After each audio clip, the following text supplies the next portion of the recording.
Welcome to New York City, where music breathes through the streets and echoes in the hearts of its inhabitants. Here, every corner and step is steeped in melodies that sing of rebellion, love, and the relentless pursuit of dreams.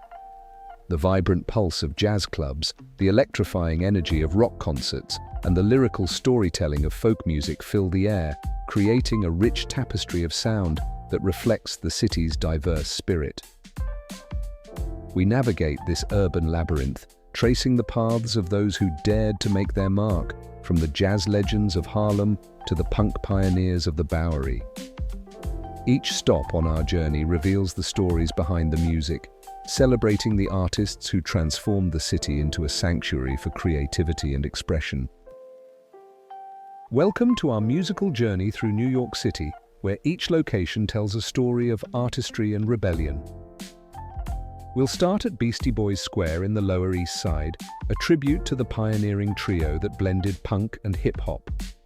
Next, we'll visit St. Mark's Place, the backdrop for the Rolling Stones, Waiting on a Friend, and Led Zeppelin's Physical Graffiti. Then we'll stroll along Jones and West 4th, where Bob Dylan left his mark, before heading to Tompkins Square Park in the East Village, a vibrant hub for punk rock. Our tour continues at CBGB on Bowery, the birthplace of punk, and Madison Square Garden, home to countless legends. We'll explore the Ed Sullivan Theater, where the Beatles made their American debut, and visit Strawberry Fields, a serene tribute to John Lennon.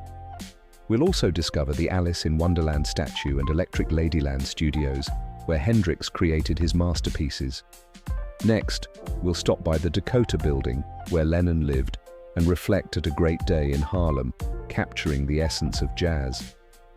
Finally, we'll conclude our tour at the Chelsea Hotel, a haven for musicians and artists, where history and creativity intertwine.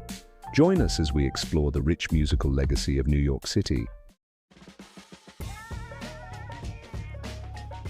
We begin our journey at Beastie Boys Square, a hidden gem at the intersection of Ludlow and Rivington, where three boys once ignited a revolution in sound. This spot is sacred ground, a tribute to the Beastie Boys, whose early days in punk transformed into a groundbreaking fusion of hip-hop and rock. Their debut album, Licensed to Ill, released in 1986, shattered expectations and became the first rap album to top the Billboard charts, introducing the world to their irreverent style and unapologetic party anthems.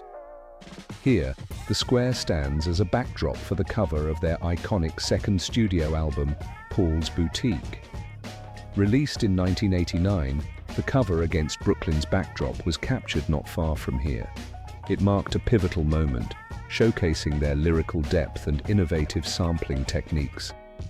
The rich, layered sounds drew from funk, rock, and jazz, propelling hip-hop to new artistic heights.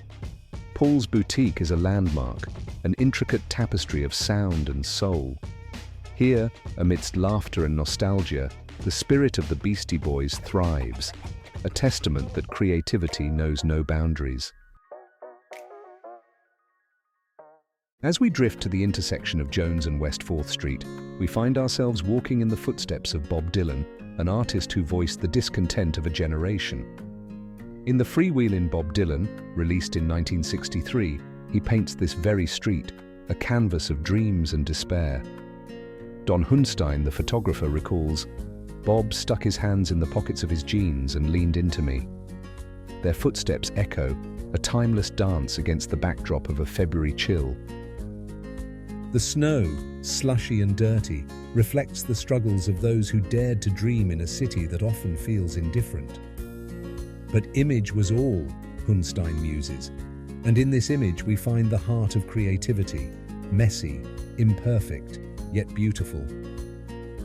Greenwich Village in the 60s and 70s, an explosive hub for folk and rock musicians, where venues like the Bitter End and Café Wah birthed legends. Joan Baez sang for justice, while Jimi Hendrix set the night ablaze, redefining the guitar with his surreal sound. This neighborhood became a crucible of creativity, a sacred ground where Simon and Garfunkel crafted Bridge Over Troubled Water, voices nurtured in the gentle embrace of folk revival.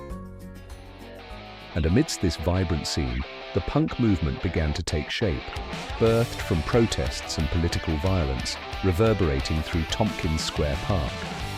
A flashpoint in 1988, where police clashed with activists, this turbulent energy gave rise to legendary bands, the Misfits, Bad Brains, the New York Dolls, each using their music as a fierce declaration against societal norms, echoing through the streets like a battle cry.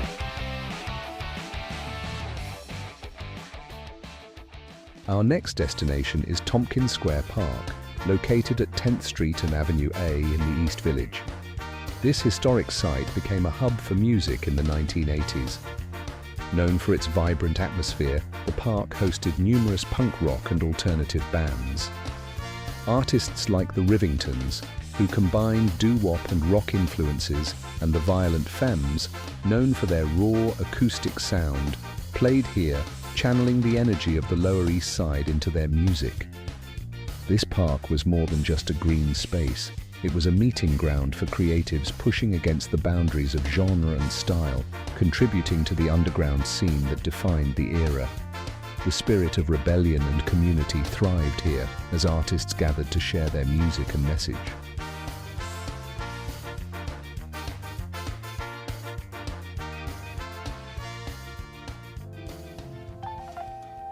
Here we stand at the hallowed grounds of CBGB, located at 315 Bowery. The air is thick with history, where Hilly Crystal opened the doors in 1973, inviting chaos to dance. This was the birthplace of punk and new wave, a gritty haven where bands like the Ramones, Blondie and Talking Heads unleashed their fervor upon the world. CBGB, country, bluegrass and blues, was a vision that morphed into a revolution. The venue hosted countless groundbreaking acts, serving as a launchpad for emerging artists and fostering a community of like-minded musicians. Its raw, unpolished atmosphere became a haven for those seeking authenticity in their art, while the graffiti-covered walls and sticky floors became iconic symbols of an era that celebrated rebellion and innovation. Despite its closure in 2006, the spirit of CBGB endures, a beacon for those who dare to disrupt the silence. Next, we venture to St. Mark's Place, where the walls have ears and every brick tells a story. This is where Led Zeppelin breathed life into physical graffiti, released in 1975, an album that echoed the band's evolution. It's a masterpiece showcasing their artistry with hits like Kashmir and In My Time of Dying, tracks that rocked the very foundations of music itself. And let's not forget the whispers of the past, rumors swirling that the drug dealer of Led Zeppelin's Jimmy Page once called this place home, adding layers to the rich history. The album cover itself is a work of art, its designers removing a floor from the actual building to create that layered look, a testament to the spirit of creativity and urban grit that defines this era. This location.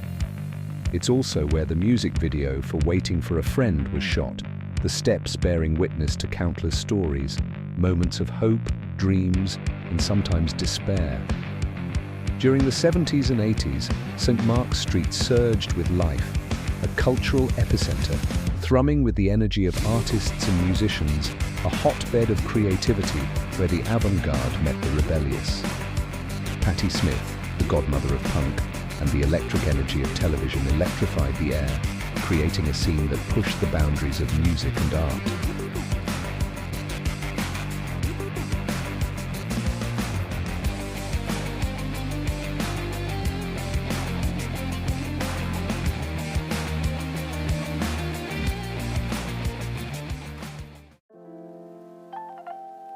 Next, we soar over Madison Square Garden, located at 4 Pennsylvania Plaza in Midtown Manhattan, where the legends of music come to life. This venue, originally opened in 1962, has seen an array of unforgettable performances over the decades. The Grateful Dead famously played more than 50 shows here, solidifying their status as a quintessential live act. It has also hosted monumental performances by artists such as Frank Sinatra, Billy Joel, and Bruce Springsteen, each leaving an indelible mark on the fabric of American music history. With a capacity of over 20,000, Madison Square Garden stands as a testament to the power of live music, a place where dreams are realized and memories are forged.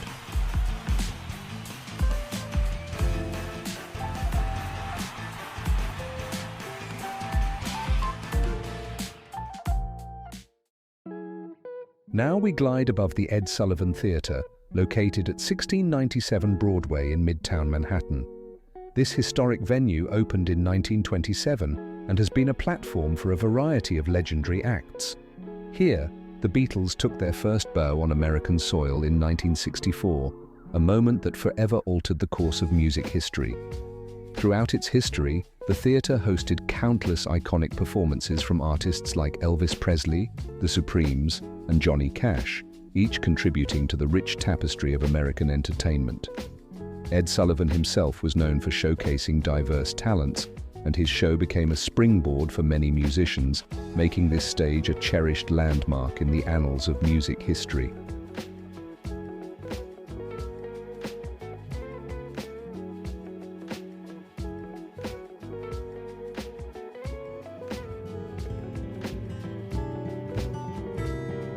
Now we arrive at Strawberry Fields, a serene tribute to John Lennon, nestled at West 72nd Street and Central Park West. The mosaic bearing the word Imagine invites reflection, an homage to a message of peace that transcends time. Lennon's spirit lingers here, echoing in the hearts of those who gather to remember the power of music as a force for change. But let's delve deeper into the legacy. Strawberry Fields Forever, an ethereal track released on February 13, 1967, as a double A-side with Penny Lane. This song was a radical departure from the Beatles' earlier work, a kaleidoscope of sound that bewildered critics and fans alike. It drew from Lennon's childhood memories of playing in the garden of a Salvation Army home back in Liverpool, infusing his nostalgia with a psychedelic twist.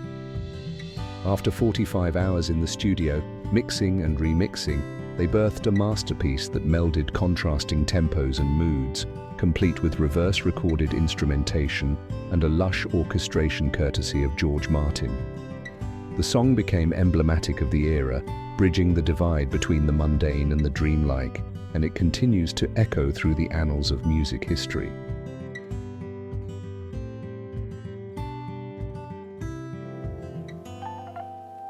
Nestled in Central Park, we discover the Alice in Wonderland statue, located at East 74th Street.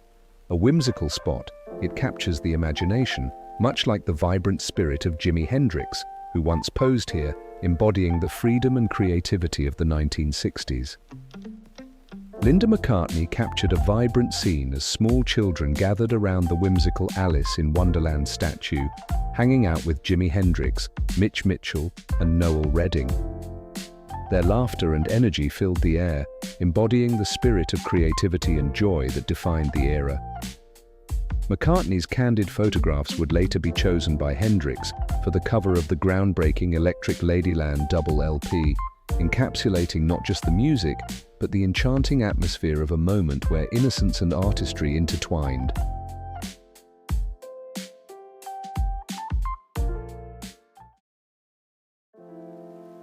Next, we fly to Electric Ladyland Studios, a sanctuary for sound located at 52 West 8th Street in Greenwich Village.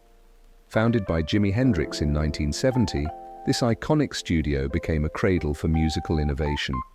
Here, the likes of David Bowie and Stevie Wonder wove their magic, creating an auditory tapestry that continues to resonate with artists and fans alike.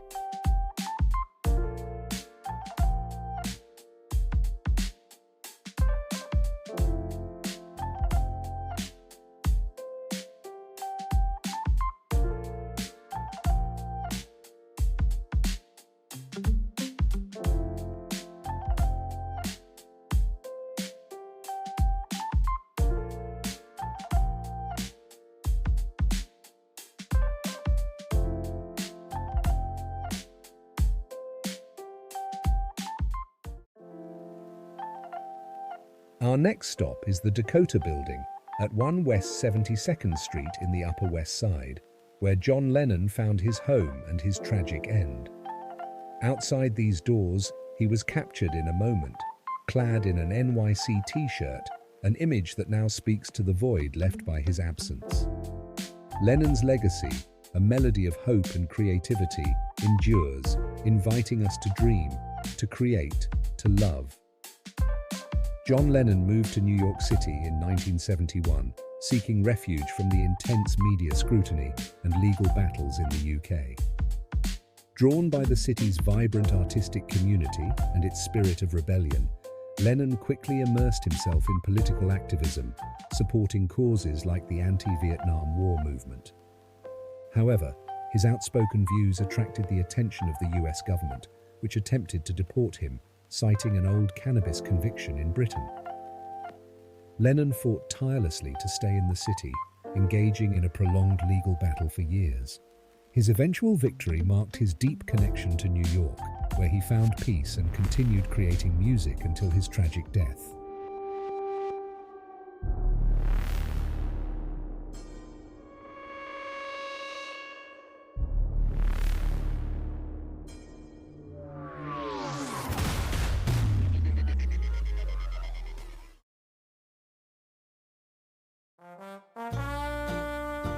We now arrive in Harlem, specifically at 17 East 126th Street, the site of one of the most iconic photographs in jazz history, A Great Day in Harlem. Taken by freelance photographer Art Kane on August 12, 1958, this black and white image features 57 jazz musicians gathered together in a single frame, a celebration of their artistry and camaraderie.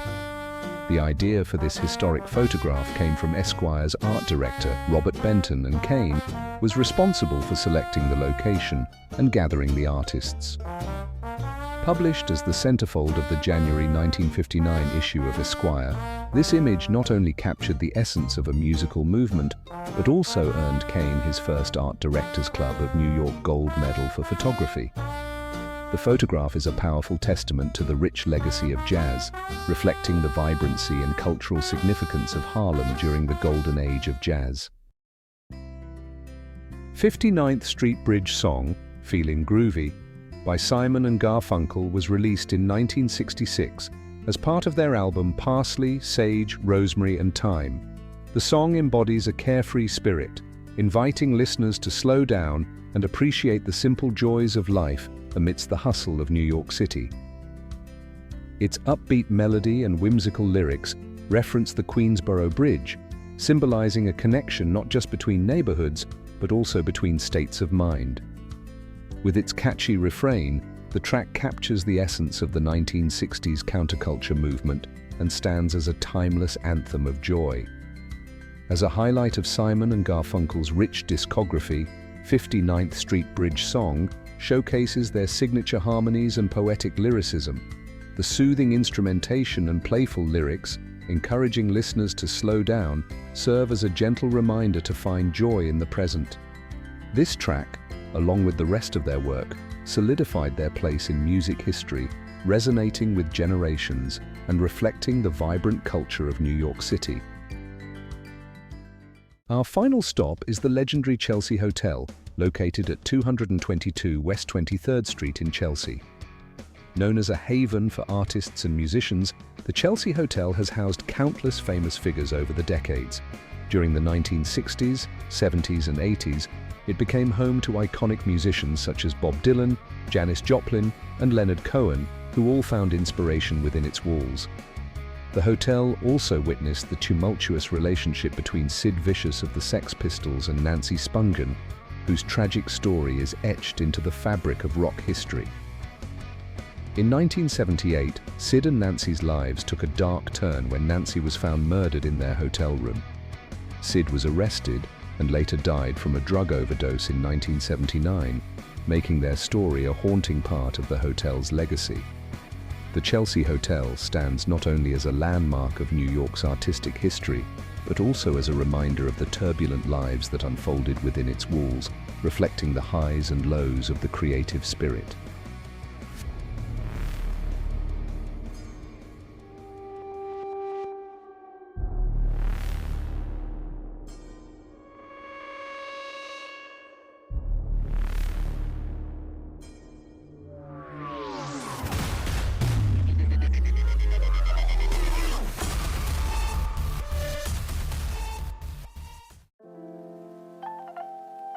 Thank you for joining us on this aerial tour of New York City's musical landmarks.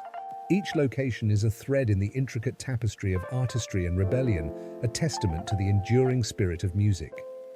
Until next time, let the melodies of this incredible city inspire you to explore and celebrate the stories that shape our lives.